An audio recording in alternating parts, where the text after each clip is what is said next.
Chapter 10. The Philosopher's Stone.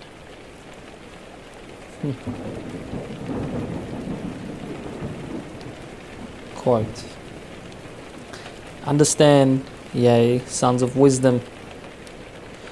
The stone declares, protect me, and I will protect thee. Give me my own, that I may help thee." The Golden Treatise of Hermes.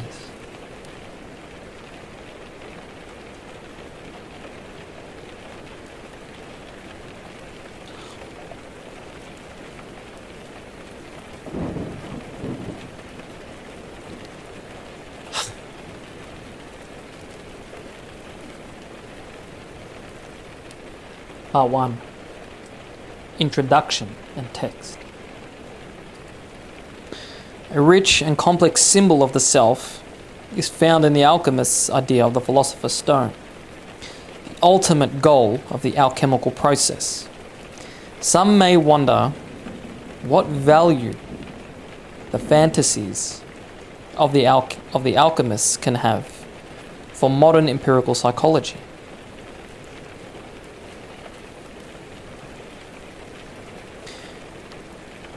The answer is that these fantasies express symbolically the deeper layers of the unconscious and provide valuable parallels to help us understand the images that emerge today in the depth analysis of individuals.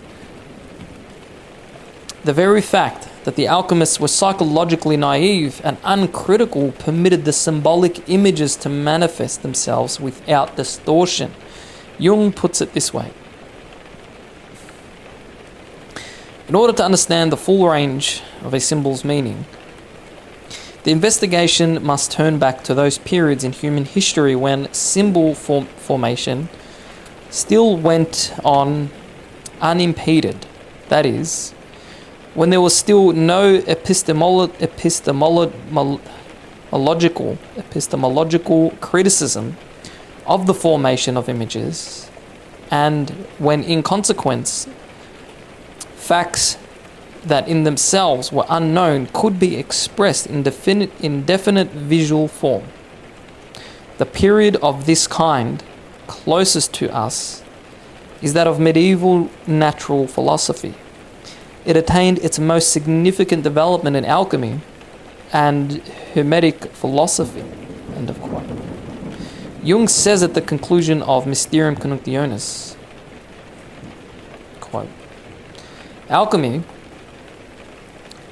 has performed for me the great and invaluable service of providing material in which my experience could find sufficient room, and has thereby made it possible for me to describe the individuation process, at least in its essential aspects." End of quote. The goal of the individuation process is to achieve a conscious relation to the self. The goal of the alchemical procedure was most frequently represented by the philosopher's stone. Thus, the philosopher's stone is a symbol for the self. Fragmentary descriptions of the nature and attributes of the philosopher's stone are scattered throughout the voluminous alchemical literature. A full study of the phenomenology of this image would require the sizable task of collecting these scattered materials. However, my purpose in this chapter is much more modest, and for this purpose I was fortunate to find in a single text a fairly full and detailed description of the philosopher's stone. That's exciting.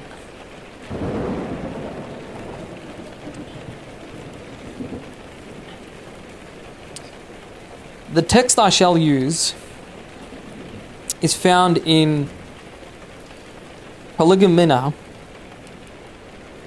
to an anthology of English alchemical texts edited by Elias Ashmole and published at London in 1652. It reads as follows, with spelling modernised. The mineral form of the philosopher's stone, part 1, hath the power of transmuting any imperfect earthly matter into its utmost degree of perfection. That is, to convert the basest of metals into perfect sapphires, emeralds, and diamonds, etc. And many more experiments of the like nature. But as this is but a part, so it is the least share of that blessing which may be acquired by the philosopher's materia, if the full virtues thereof were known. Gold, I confess, is a delicious object, a goodly light, but as to make gold is the chiefest intent of the alchemists,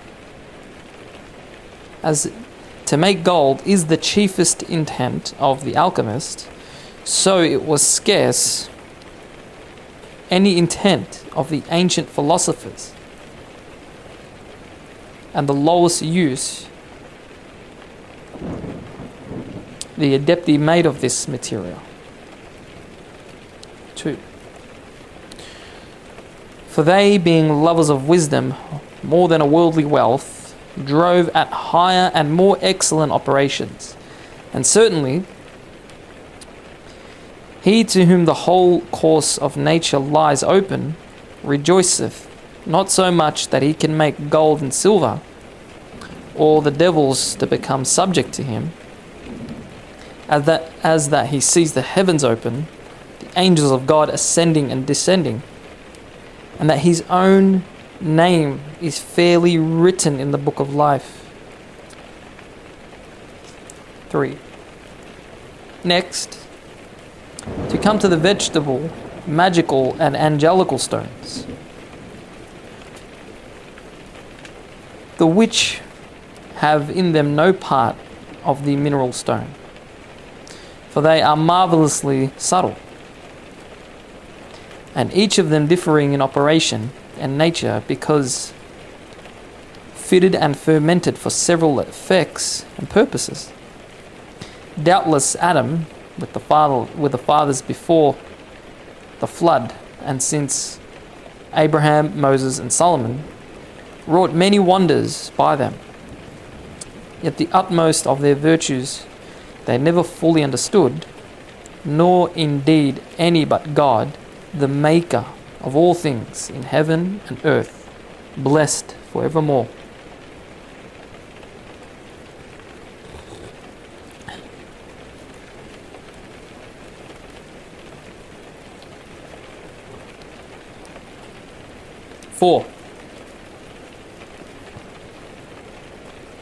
For by the vegetable stone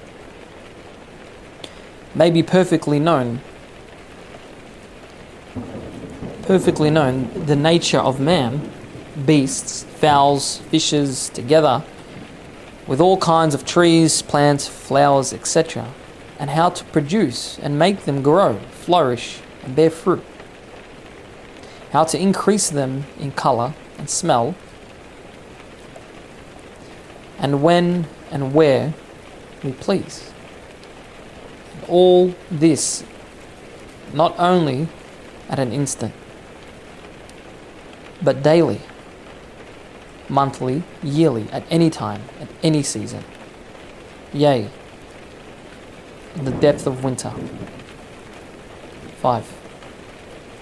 Besides the masculine part of which is wrought up to a solar quality, and through its exceeding heat will burn up and destroy any creature, plant, etc. That which is lunar and feminine, if immediately applied, will mitigate it with its extreme cold. And in like manner, the lunar quality benumbs and congeals any animal, etc., unless it be presently helped and resolved by that of the sun. For though they both are made out of one natural substance, yet in working They have contrary qualities. Nevertheless, there is such a natural assistance between them that what the one cannot do, the other both can and will perform. 6. Nor are their inward virtues more than their outward beauties. For the solar part is of so resplendent, transparent lustre that the eye of man is scarce able to endure it. And if the lunar part be exposed abroad in a dark night, birds will repair to and circulate about it as they fly around a candle and submit themselves to the captivity of the hand. 7. By the magical or perspective stone, it is possible to discover any person in what part of the world soever, although never so secretly concealed or hid in chambers, closets, or caverns of the earth. For there it makes a strict inquisition. In a word, it fairly presents to your view even the whole world, wherein to behold, hear, or see your desire. Nay, more, it enables man to understand the language of the creatures, as the chirping of the birds, lowing of beasts, etc. To convey a spirit into an image which by observing the influence of heavenly bodies shall become a true oracle. And yet this is not anyways necromantical or devilish, but easy, wondrous easy, natural and honest.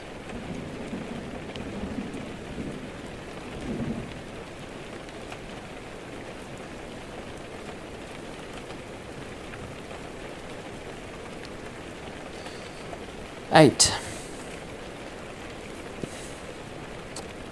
Lastly, as touching the angelical stone, it is so subtle that it can neither be seen, felt, or weighed, but tasted only. The voice of man, which bears some proportions to these subtle properties, comes short in comparison. Nay, the air itself is not so penetrable, and yet, O mysterious wonder, a stone that will lodge in the fire to eternity without being prejudiced. It hath a divine power, celestial and invisible, above the rest, and endows the possessor with divine gifts.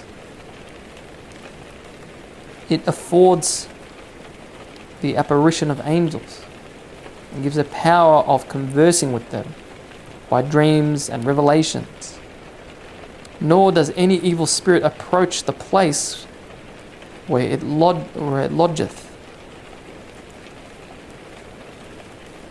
because it is a quintessence wherein there is no corruptible thing, and where the elements are not corrupt, no devil can stay or abide.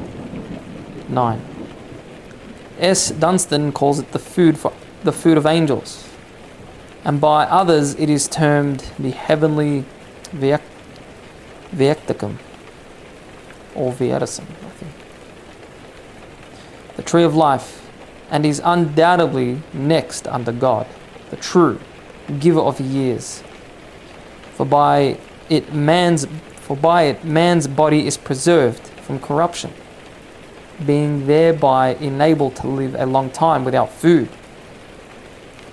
Nay, 'tis made a question whether any man can die that uses it, which I do not so much admire as to think why the possessors of it should desire to live, that have those manifestations of glory and eternity presented unto their fleshly eyes, but rather desire to be dissolved and to enjoy the full fruition than live where they must be content with the bare speculation. 10. That there is a gift of prophecy hid in the red stone.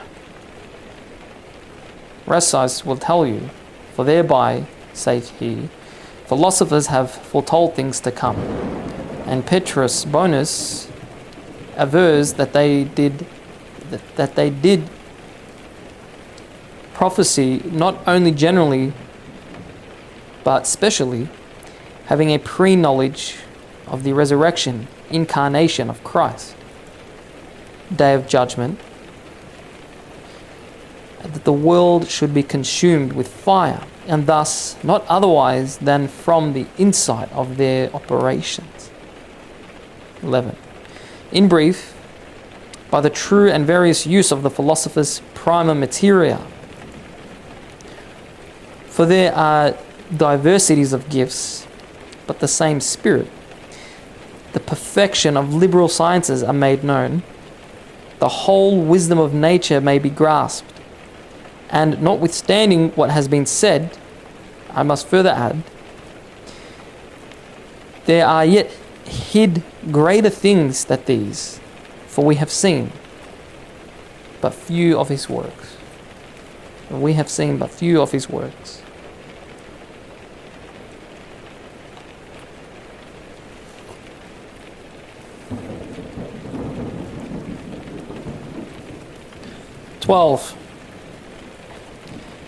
Howbeit, there are but a few stocks that are fitted to inoculate the grafts of this science on. They are mysterious, incommunicable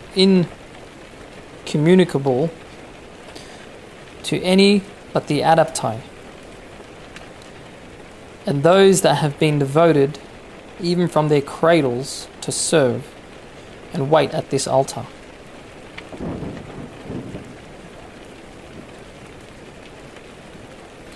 Howbeit there are but a few stocks that are fitted to inoculate the grafts of this science on. They are mysteries incommunicable to any but the Archetype, and those that have been devoted even from their cradles to serve and wait at this altar. End of quote. Elias Ashmole, the author of this text, was not a practicing alchemist. He was a scholar of wide learning with particular interest in alchemy and astrology, and had gathered a large collection of books and manuscripts on these subjects. A personal note of interest was his relation to the alchemist William Backhouse. The alchemist adopted Ashmole as his spiritual son. This was a signal event in Ashmole's life, one which he felt placed him in the long line of true sages. 2 years later, Backhouse, seemingly on his deathbed, transmitted further secrets to Ashmole. Ashmole wrote in his diary that Backhouse, quote, told me in syllables the true matter of the philosopher's stone, which he bequeathed to me as a legacy. End of quote. Ashmole's description of the philosopher's stone is undoubtedly a compilation of the qualities of the stone as described in the numerous alchemical texts with which he was familiar. Ashmole collected these scattered items, compounded them into an organic whole by passing them through his own rich imagination, and then gave them expression in his quaintly charming style. Ashmole describes the philosopher's stone as though it were 4 different stones which he calls respectively the mineral stone, the vegetable stone, the magical stone, and the angelical stone.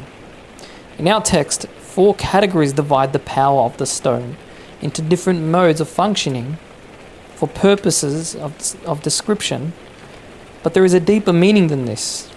Throughout alchemy, the symbolism of the number 4 plays an important role.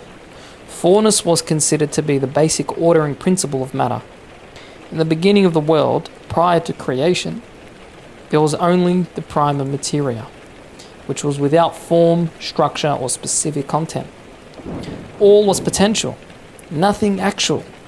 In the act of creation, the 4 elements, earth, air, fire, and water, were separated out from the prima materia. It is as though the cross of the 4 elements had been imposed on the prima materia, giving it order and structure and bringing cosmos out of chaos. In order to produce the Philosopher's Stone, the 4 elements must then be reunited in the unity of quintessence. The original whole and unified state of the prima materia is thus restored in the Philosopher's Stone on a new level. These ideas have many parallels in the process of psychological development, particularly 4 as a symbol of wholeness. The fourfold nature of the Philosopher's Stone immediately relates it to the fourfold mandala images of the self, and indeed we have alchemical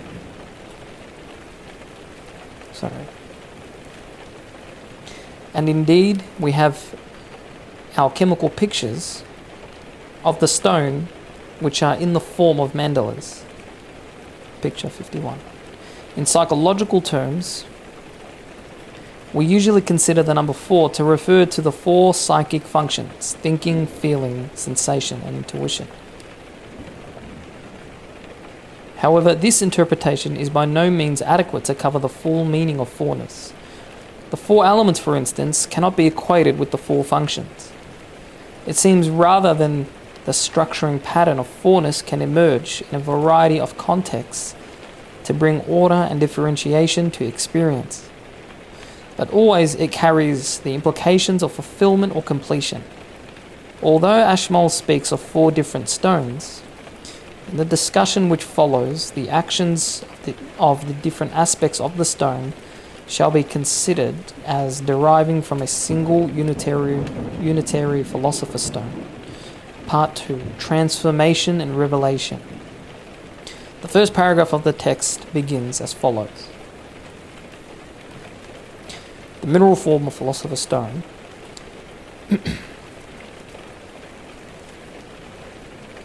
hath the power of transmuting any imperfect perfection, that is, to convert the basest of metals into perfect gold and silver, flints into all manner of precious stones,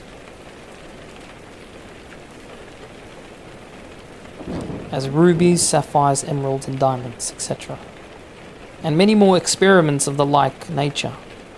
But as this is but a part, so it is the last share of that blessing which may be acquired by the philosopher's materia, if the full virtues thereof were known.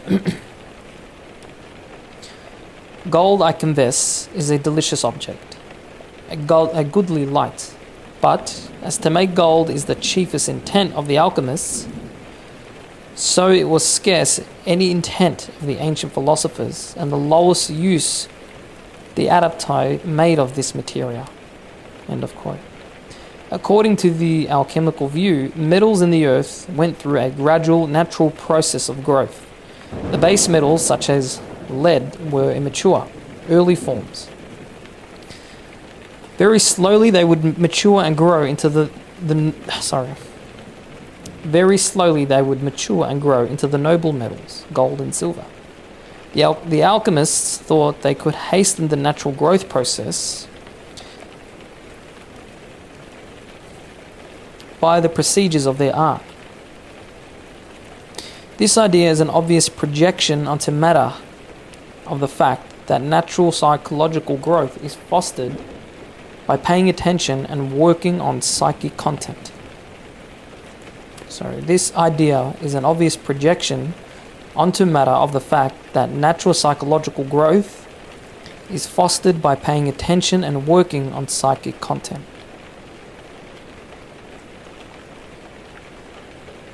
Gold and silver were considered noble metals because they were incorruptible, They were not subject to rust or corrosion.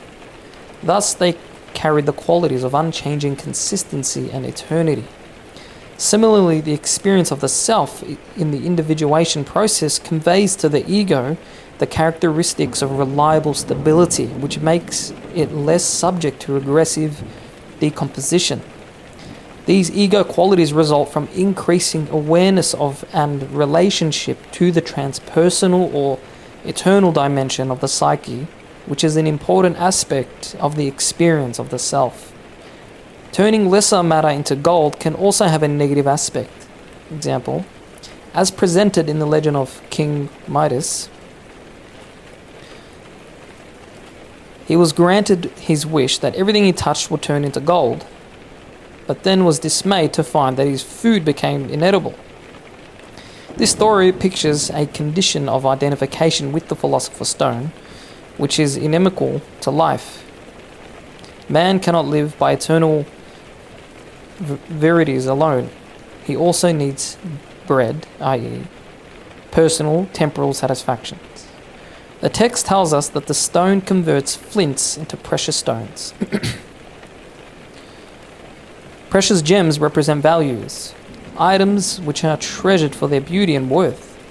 Flints are dull, ordinary material, but quite hard. They would represent the banal, nitty-gritty aspects of life. Understood psychologically, this capacity of the stone refers to the ability of the integrated personality to perceive meaning and value in the most ordinary and even disagreeable of happenings. Likewise, inferior, base aspects of oneself will be seen to contain value. Since beauty is in the eye of the beholder, it is a change in the perceiving attitude which brings the transformation. Ashmole feels obliged at this point to inform us that the making of gold and jewels is the least of the stone's powers. Although we are taking his description symbolically, he is taking it literally. He is like a dreamer. He's like a dreamer describing his dream while still asleep in it, whereas we are trying to understand the meaning of his dream from the standpoint of waking consciousness.